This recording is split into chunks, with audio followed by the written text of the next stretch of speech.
covering the High Plains with news, weather, and information. From TV 23 Studios in Sublette, this is High Plains Today. Hi, everybody. Welcome to this special edition of High Plains Today. Boy, am I honored today. In studio, Jim Barnett. He is a Republican Kansas gubernatorial candidate. Good to see you. Good to see you. Good to be in Sublette. I would hope. Hey, all right. Now, two questions to get started with. Yeah. Who is Jim Barnett? You know, give me a little of your background, et cetera, for those people at home who don't know. And why in the world do you want to be governor of Kansas? I'm a farm kid. I grew up on a small farm near Redding, Kansas by Emporia. Loved farming, but had asthma and hay fever, thought maybe I shouldn't farm. So I've been practicing medicine for almost 36 years in Emporia and now in Topeka. I've served on the school board. I've served in the Kansas Senate. When people ask me why I'm running for governor, they also want to know if I'm crazy for doing this. Kansas is a great state, but we got into trouble. 7 years under the Brownback-Collier administration. Couldn't balance her budget, couldn't stay out of court for schools, couldn't keep her hospitals supported, couldn't build her roads, couldn't fund her roads.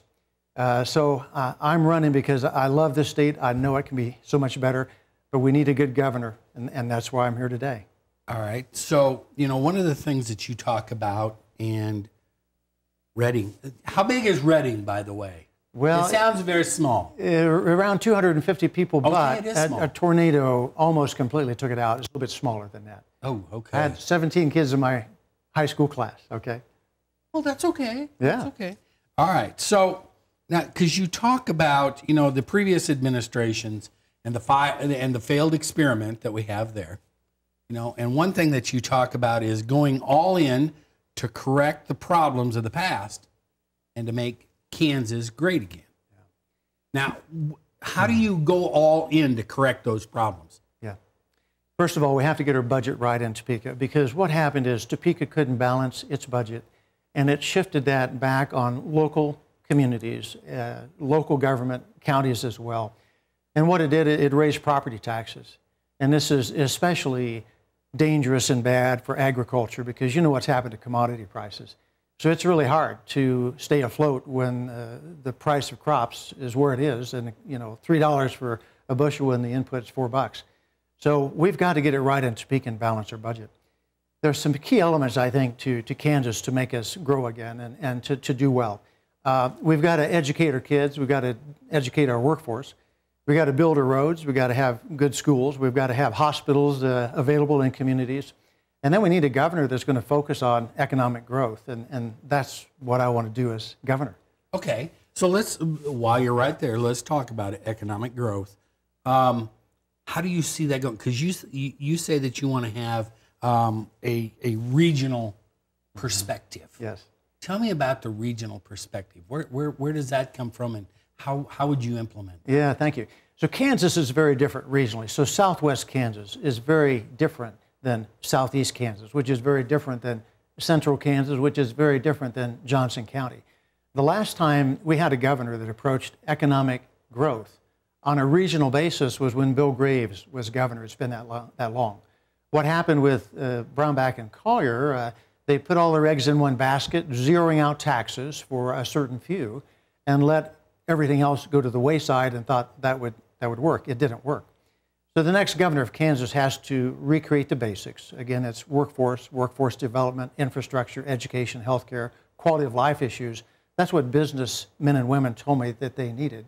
But then focus regionally. So we need to go to each region and look at what is working well now and ask some important questions. What do you need to do better? What do you need in terms of more roads and more infrastructure? What do you need more in workforce development? That's where a government could be functional and helpful to local and regional areas. Okay, so by doing that regionally, but you know, the first thing you're going to have to do is, how are you going to be able to work with the legislature? Because the biggest thing you're saying, you know, the budget's a mess. Do you agree with some of the other candidates that say Kansas does not have a revenue problem, we have a spending problem? Clearly, Kansas tanked its own budget because they cut taxes but did not cut spending. Those two have to match. And what ended up was we had a true revenue problem for the state. And our state almost became insolvent. We had 3 downgrades by Moody because we didn't have the revenues to match our spending. What has happened is, as a result of that, is we've decimated so much of the basic functions of state government. We've seen a systematic dismantling of mental health care. We have robbed KDOT, so we don't have any new money now for roads. The only money we're spending on resurfacing roads is borrowed money. It's bonded money, interest only for 20 years. Interest only payments for 20 years. So I'll give you another example. I have a friend who wanted to expand his feedlot in Finney County. He waited 9 months to get a permit from KDHE just to pour cement because they've cut the staff. So the next governor is going to have to recreate a functioning state government in this state for us to grow again. Well, if they're cutting staff on something like that, I mean, that put him 9 months. That's 9 months of possible economic development for him and for Finney County and Kansas, right? That is right. That is right. So we're holding back economic growth when we don't have the essentials we need in our government. So I believe that the next governor is going to have to recreate that. It's going to take a long time to do that. We got into a mess with the last 7 years. But we've got to pivot. We've got to shift. Okay.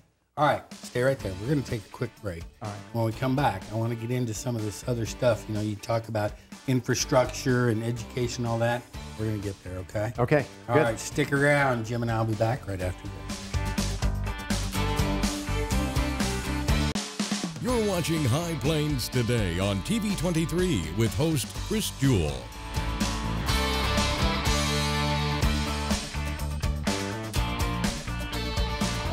TV 23's internet service and 4G live streaming provided by United Wireless. Coverage you deserve. Service you expect. United Wireless. Hi, I'm Chris Jewell, host of High Plains Today, a 30-minute news and information program that airs at noon weekdays right here on TV 23. Hey, do you think you have an idea for something that would make a great segment? Somebody that would make a great interview? What about a community event that needs highlighting? Let us know here at the station. Email us news@kdgltv.com.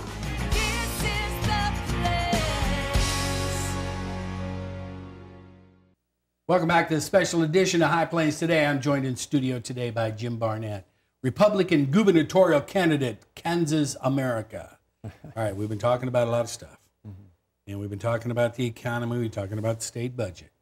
So all along with that, though, let's get into education, because that's another big elephant in the room right now. You know, with the current state legislatures, they're going to have to do something. And they don't seem too concerned about it. That's one thing. But you're talking about education. If we do not have really well-funded and well-run education in the state of Kansas, it's going to hurt our economic development as well, right? That's right. That's right. You know, we have over 50,000 open jobs in the state right now that we can't fill. Many of these jobs require specialized training, technical college or community college training. And yet, since the 1990s, we've said to our children, everyone should go to college. Well, that works for many, but it doesn't work for all. As a matter of fact, this is an interesting number. It takes 6.2 years average to get a 4-year degree in Kansas. And then many times, children have a 6.2-year degree now with a lot of debt, and they still can't get a job. Yeah. At the same time, we have these open jobs, good-paying jobs, electricians, plumbers, HVAC, welders, wind turbine technicians, on down the line. So when I talk about education reform, I have our ABCs. Our C stands for changing our focus from credits to careers. We should be focusing on what would be a successful career, not necessarily a college degree. It may be a college degree, but many times it's not. So we need to make those changes, and those should be occurring in middle school and high school, bringing back in those kinds of programs to our schools so that kids can have a certificate, probably even a job as a junior or senior, or a stackable certificate, so right out of high school they can go on into further training. That's how we grow our economy. That's how we help them have successful careers. Now, we said back in the 90s, everyone should go to college. I need to help change that narrative. There's nothing wrong if you don't go to college. What matters to me is, can you succeed and have a successful career? can you get a job? Can you help us grow this state's economy so we have money to pay for roads and health care and for education? That's what matters to me. Okay, so now along those lines, though, let's look at the current situation in Topeka. Because right now, the Supreme Court has said more money, legislature, more money. So, but, I've never really seen Governor Brownback or anybody has never come forward and said, okay, Kansas State Department of Education, et cetera, let's take a look at this. I've never seen a governor in Kansas take the lead on education, even way back when. Do you think that's an important factor instead of just letting them fight with the legislature? Because it doesn't seem like anybody there is taking the lead either. I absolutely do, and I'll give you some very specific examples of how I will do that. But what we need to do is get out of court. Our ABCs, our B is to be out of court. We need to quit fighting with teachers and educators and work together with them to train the workforce. We're probably 10 years behind where we should be in training the workforce we need right now today. So what does it take to get out of court? Now, I've read the 88 pages of the court case. Gannon is the name of the case. In 2014, our legislature passed some law that said we're going to call the Rose capacity is now Rose standards, and they tasked the Board of Education, State Board, with developing a plan. They did. It said it will cost $893 million. This is simple arithmetic. Last legislative session, they put in $293 million. Do the math, that's $600 million left over. Now, if you don't like the court decision, that's fine, but you can't thumb your nose at the Supreme Court. It's going to take $600 million, in my opinion, to get out of court. We should stair-step that $200 million over 3 years so we can spend that money more wisely. And then let's look long-term at developing new and better standards that apply to children today. Those start, I believe, with are kids ready for kindergarten? You can measure that. They end with, can a kid get a job? And we can measure that. That's what we need from the governor, somebody who will lead, and I will do that. I will convene the right people. It will be education, it will be teachers, it will be parents and businessmen and women to develop standards that are pertinent to this century and to our kids today. Okay. Because, and that would be a big step forward because, before Governor Brownback left office, resigned and left office, he just kind of threw the budget out there and said, oh, $600 million, bye-bye. Didn't say how they're going to raise it or what they were going to do. Now, I understand from your, stair-stepping at $200 million, but how else would you look at getting us out of court, because it doesn't, they only have, about a month left before they have to have a decision for the Supreme Court, right. Legislature? April 30th. That's why we need a leader, and we haven't had a leader in the office of governor for over 7 years now. But when I'm governor, I will present a budget, I will present a plan, and that budget will balance, and there'll be a revenue stream to pay for it. But right now, it's just been left up to the legislature, and of course, they put it off to the very last. That's how it works. And I wouldn't be surprised if they kick the can down the road even further. But we can't keep doing that. So I will be there to lead with a bill and a plan to get us out of court and a way to keep us out of court as well. Okay. Along with that, and I'm just going to throw this out there, this kind of leads me into another thought on transparency. Because that is one thing that during the last 7-8 years, we really haven't had a lot of transparency out of the governor's office. A lot of stuff was, oh, they're doing that now? How do you see that? Well, I practice medicine. I'm a doctor in real life. I'm not a politician. I'm a physician. And so it's very important that I'm transparent all the time with my patients. If I'm going to prescribe a medicine or recommend a treatment, I want you to know the risks, the side effects, the benefits, and so it comes very natural to me. Okay. When I served in the Senate, I helped create the Kansas Health Policy Authority.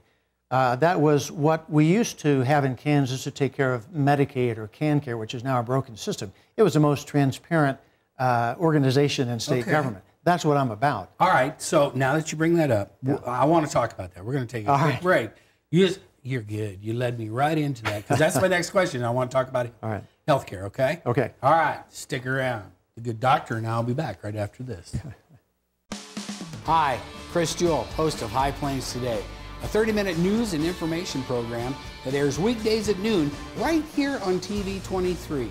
We talk about news, we talk about sports, we talk about weather, we're even going to talk entertainment. We'll have live guests right here on set with me. So, every day at noon, tune in, High Plains Today. We'll see you then. Weekdays here on TV 23. And we're back, special edition of High Plains Today. Jim Barnett, Republican gubernatorial candidate, Kansas. All right, we've been talking about, no, we're not even going to go to KDOT because we know that that's a mess. We've talked about education. We've talked about some of your strategies for economic development and those types of things. And you were starting to talk about, you were one of the architects of the Kansas Health Policy Authority. And that was something that the state was funding, and then all of a sudden it just went away, and we ended up in KanCare? KanCare. Okay. KanCare is, so we went from a system that worked and it was transparent to a system that's broken. KanCare is actually a for-profit. So what we've done is we've given the keys away from the state to 3 for-profit organizations that take 8% profit off the top, plus administration costs. And those are dollars that could be and should be in Kansas, where we're taking care of our Kansas citizens, but they go out of state now.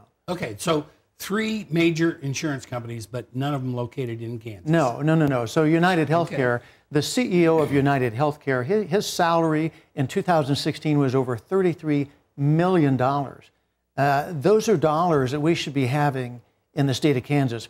This is a real issue for our senior citizens because we have people now who, for instance, I'm sure are dying at home because they're not getting services because our system is broken. We rank 50th in the nation in terms of patient satisfaction.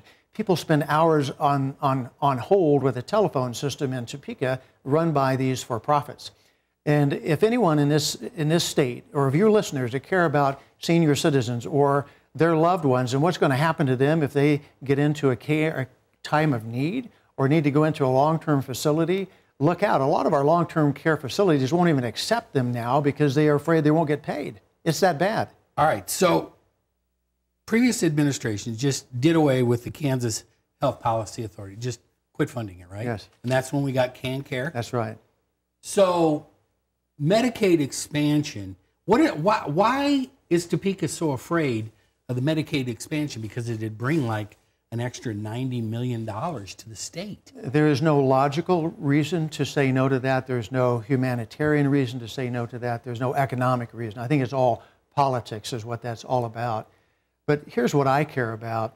We need to have health care accessible to local communities. And if you are in a smaller community and if you have a hospital, if you lose that hospital, it's like losing your school. Well, yeah, especially out here in western Kansas. Absolutely, and I care very much about western Kansas, and I care very much about rural Kansas, whatever part it is in.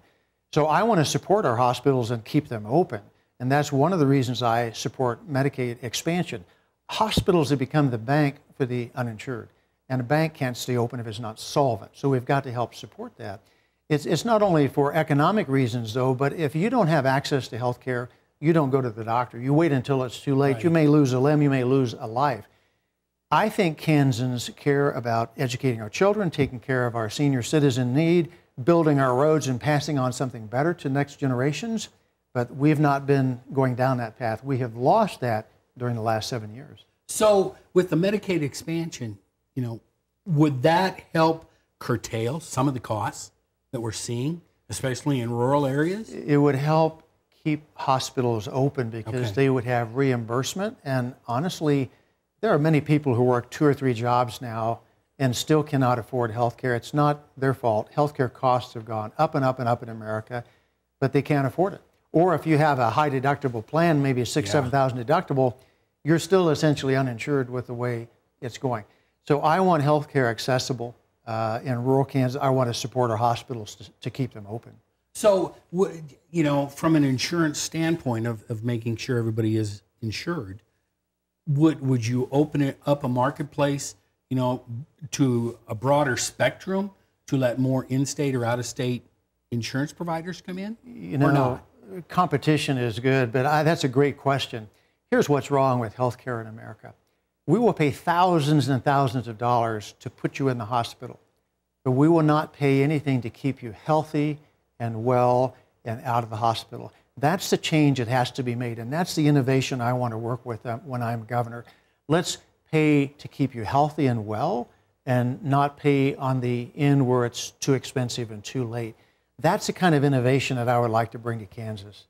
So do you think that we need to have Washington, D.C., the federal government, less or more involved in Medicaid expansion and what's going on in Kansas from a healthcare standpoint? You know, I've got to tell you that when I see a patient, the first 2 or 3 minutes I spend clicking here, clicking there, trying to satisfy the federal government for some reason or to show some presumed quality measure. I don't know what it is. It's very disheartening, and that's one of the reasons we're having a lot of doctors, frankly, leave medicine. They're just tired of that.